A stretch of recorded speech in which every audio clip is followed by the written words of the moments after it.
दोस्तों, कहते हैं ना, इंसान अपनी सोच और नज़रिए से ही पहचाना जाता है कि वह किस प्रकार का व्यवहार रखता है। जिसकी जैसी सोच वो वैसी ही कहानी रखता है।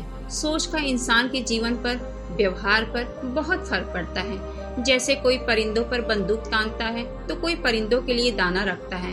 आप उससे कभी भी झूठ मत बोलिए जो आपकी बातों पर आंख मूंद कर विश्वास करता हो। आज मैं जो कहानी आपको सुनाने जा रही हूँ उसे सुनकर तो पत्थर दिल भी पिघल सकता है। तो इस कहानी को सुनने के लिए अंत तक बने रहिए। तो आइए शुरू करते हैं आज की कहानी। एक नगर में बहुत ही धनवान व्यक्ति रहता था।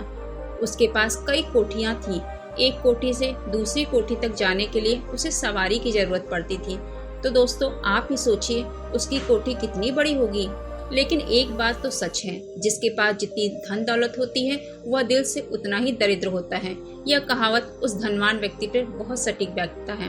एक बार शाम के समय वह अपनी एक कोठी की छत पर टहल रहा था।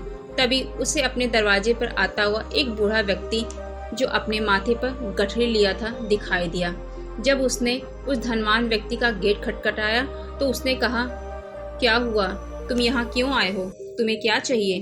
तो बूढ़ा व्यक्ति कहता है, महाशय, मैं बड़ी दूर से आ रहा हूँ और मुझे कुछ दूर और जाना है, लेकिन रात होने के कारण मैं चल नहीं सकता, बहुत ही थक गया हूँ।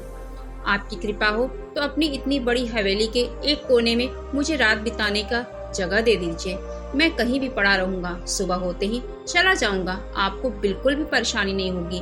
धनवान व्यक्ति कहता है, मैं किसी के ऊपर कोई विश्वास नहीं करता, क्या पता तुम रात में मेरा कोई कीमती सामान ही चुरा कर ले जाओ। नहीं नहीं, तुम यहाँ से चले जाओ, मैं किसी अनजान व्यक्ति को अपने घर में नहीं रहने देता। बूढ़ा व्यक्ति जब उस धनवान व्यक्ति की ऐसी छोटी बात सुनता है तो बिना कुछ बोले ही अपने माथे पर गठरी लेता है और वहाँ से चल पड़ता है। उसके कुछ ही दिन के बाद सेठ को अपने व्यापार के किसी काम से बाहर जाना पड़ता है। चूँकि सफर लंबा था, इसलिए उसने अपने रास्ते के लिए खाना पीना, पैसा वगैरह सब रख लिया। हालांकि उसके पास कई सेवक, कई आदमी थे, लेकिन उसे किसी पर विश्वास नहीं था। इसलिए अपना काम, अपना व्यापार, पैसे का हिसाब किताब स्वयं रखता था। वह सुनता सबका था, लेकिन करता केवल अपने मन की था। जब वह व्यापार पे जाने लगा तो अपनी पत्नी से बोला, देखो, इस बार मुझे बहुत दूर यात्रा करना है। अगर कोई तुमसे कुछ भी मांगे, पैसा मांगे या कोई सामान भी मांगे तो कहना अभी मेरे पति घर पे नहीं है, जब वहाँ आएंगे तब मैं आपको दे सकती हूँ। अपने मन से किसी को भी कुछ ही मत देना। ऐसा कहकर वह धनवान व्यक्ति निकल पड़ता है अपने घोड़े पे सवार होकर। चलते चलते रात हो जाती है। रास्ते में एक जंगल भी पड़ता है। अंधेरा होने के कारण वह जिस घोड़े से यात्रा कर रहा था उसे भी धुंधला दिखाई देने लगा, इसलिए वह भी धीरे धीरे चल रहा था। अचानक शेर के दहाड़ने की आवाज आती है, जिसे सुनकर घोड़ा बिल्कुल घबरा जाता है और वहीं पर इधर उधर भागने लगता है। धनवान व्यक्ति भी उसकी पीठ से गिर पड़ता है और वह घोड़ा जंगल में कहीं दूर चला जाता है। सेठ उसे पुकारता रहता है, रोकने की कोशिश करता है, लेकिन उसका प्यारा घोड़ा उसकी एक भी नहीं सुनता। उसने अपने इस घोड़े पे बहुत पैसे खर्च किए थे, जितना कि किसी इंसान पर आज तक नहीं किया, और आज देखो वह घोड़ा ही उसे छोड़कर भाग गया एक सुनसान जंगल के रास्ते पर। चलते चलते वह व्यक्ति रास्ता भटक गया। उसे कुछ नहीं सूझ रहा था कि वह क्या करे। वह जो खाना पीना अपने साथ लाया था वह भी रास्ते में कहीं गिर गया। केवल उसके जेब में पैसे ही थे। अब पैसों को तो खाया नहीं जा सकता, ना ही वहाँ पे कुछ खरीदने की चीज थी। उस वीराने से जंगल में केवल भयानक जानवरों की आवाज। फिर भी वह चलता जा रहा था। चलते चलते उसे ऐसा लगा सामने से कोई आ रहा है। टार्च जलाया तो देखा 19-20 साल का युवक उधर से आता दिखाई दिया। उसने उसे पुकारा। वह पास में आया तो बोला, हे बेटा, यह सड़क या ये रास्ता कहाँ को जाती है? तो व्यक्ति कहता है, यह तो घनघोर जंगल है, आपको कहाँ जाना है? तो धनवान व्यक्ति कहता है, क्या बताऊं, मैं तो रास्ता भटक गया हूँ, तुम ही मुझे यहाँ का रास्ता बता सकते हो। तो युवा कहता है, हाँ क्यों नहीं, मैं तो यहाँ चप्पे चप्पे से वाकिफ हूँ, लेकिन जंगल के किनारे ही मेरा घर है। मुझे यहाँ किसी चीज का डर नहीं है, मेरा तो रोज का आना जाना है। अगर आप बुरा न माने तो आप मेरे साथ चलिए, रात भर रुकिएगा। सुबह मैं आपको रास्ता बता दूंगा। लेकिन धनवान व्यक्ति कहता है, लेकिन मेरा प्रिय घोड़ा मुझसे दूर चला गया है, ना ही मेरे पास सवारी है, ना ही खाने को कुछ। तो व्यक्ति कहता है, आप बिल्कुल भी चिंता मत कीजिए, मैं सुबह होने पर आपको रास्ता बता दूंगा, और जहाँ तक रही घोड़े की बात, वह भी मैं आपको ढूंढ कर ला दूंगा। धनवान व्यक्ति उस युवा व्यक्ति के साथ चल पड़ता है। कुछ ही दूर चलने पर जंगल के किनारे एक छोटी सी झोपड़ी नुमा घर दिखाई देती है।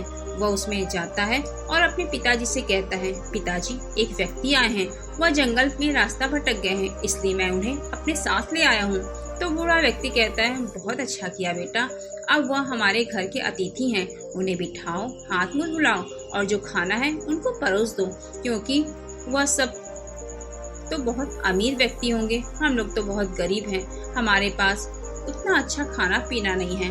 हाँ, एक छोटी सी गाय है, उसी का दूध हम लोग पीते हैं। आज वह दूध हम लोग न पीकर उस व्यक्ति को दे दो रोटी के साथ, क्योंकि वह हमारे अतिथि हैं। अच्छे से अच्छा भोजन कराना हमारा फर्ज है। तो बेटा कहता है, ठीक है पिताजी, आज दूध हम लोग नहीं पिएंगे, आज हम लोग दूध के साथ रोटी उस अतिथि को देंगे, क्योंकि अतिथि भगवान का स्वरूप होता है, उसे कष्ट नहीं होना चाहिए। बेटा कहता है, पिताजी जैसा आप कहें। ऐसा कहकर वह धनवान व्यक्ति के पास जाता है, उनका हाथ पैर धुलवाता है और रोटी के साथ एक बड़े से कटोरे में दूध उसके सामने रख देता है और कहता है, हमारे पास सबसे अच्छा खाना यही है, दूध और रोटी, इससे अच्छा खाना हम आपको नहीं खिला सकते, कृपया करके भोजन ग्रहण कीजिए और अपनी भूख मिटाइए। धनवान व्यक्ति कहता है, बेटा तुम्हारी बातों ने तो मेरा मन जीत लिया है, तुमने तो मेरी बहुत मदद की है, लेकिन बस एक ही बात का दुख है, मेरा प्यारा सा घोड़ा पता नहीं कहाँ चला गया। वह युवा व्यक्ति कहता है, आप चिंता मत कीजिए, आप खाकर आराम कीजिए, सुबह होने तक आपको आपका घोड़ा मिल जाएगा, यह मेरी जिम्मेदारी है। तो व्यक्ति कहता है, तुम इतने बड़े जंगल में कैसे ढूंढोगे? तो युवक कहता है, यह तो मेरा रोज का काम है, मैं यहाँ सब कुछ जानता हूँ, आप चिंता मत कीजिए, बस खाना खाइए और सो जाइए। जब सुबह उस धनवान व्यक्ति की आंखें खुलती है तो देखता है दरवाजे के बाहर उसका घोड़ा खड़ा है। वह बहुत खुश होता है, जाकर घोड़े को गले से लगा लेता है और उस नवयुवक से कहता है, तुम तो बड़े बहादुर हो, तुमने मुझे रात को आश्रय दिया, मुझे भोजन दिया और सुबह मेरा घोड़ा भी लाकर लौटा दिया। तुम तो दिल के बहुत धनी हो, मैं केवल पैसों से ही अमीर हूँ, लेकिन तुमने आज मुझे एक सबक सिखा दिया। पैसे से इंसान कभी बड़ा नहीं होता, बड़ा होने के लिए उसका दिल बड़ा होना चाहिए, व्यवहार अच्छा होना चाहिए, सेवा की भावना होना चाहिए। अगर आज तुम नहीं होते तो पता नहीं मेरा क्या होता, जंगली जानवरों का मैं आहार बन गया होता। तो नवयुवक कहता है, आप ऐसा क्यों कह रहे हैं, जो विधि का विधान रहता है वही होता है। और उस धनवान व्यक्ति के जाने के पहले रास्ते के लिए खाना बनाकर वह दे देता है। कहता है, यह लीजिए, रास्ते में भूख लगे तो खा लीजिए, क्योंकि दूर दूर तक आपको खाने का कुछ सामान नहीं मिलेगा। वह धनवान व्यक्ति उससे बहुत खुश होता है और कहता है, मुझे तुम्हारे पिताजी से मिलना है।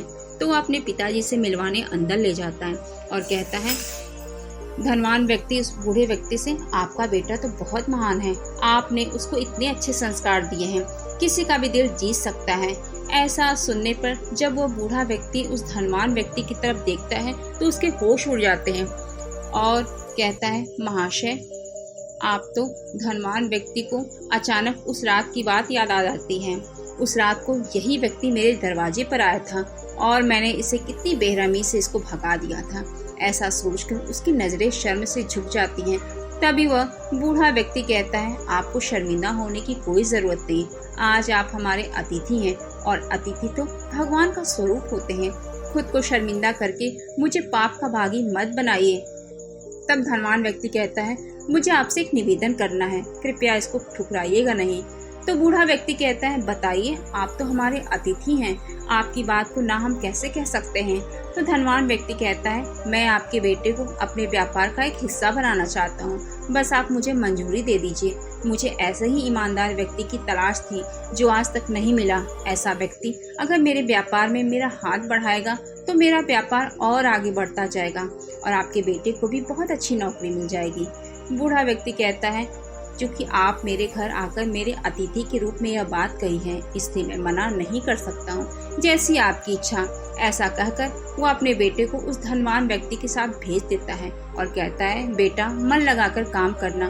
धनवान व्यक्ति जाने से पहले कुछ पैसे बूढ़े व्यक्ति को देता है और कहता है, यह मैं पैसे यूं ही नहीं दे रहा हूँ, ये आपके बेटे की कमाई का एडवांस समझ के रख लीजिए, क्योंकि यह कुछ दिनों के बाद ही लौटेगा।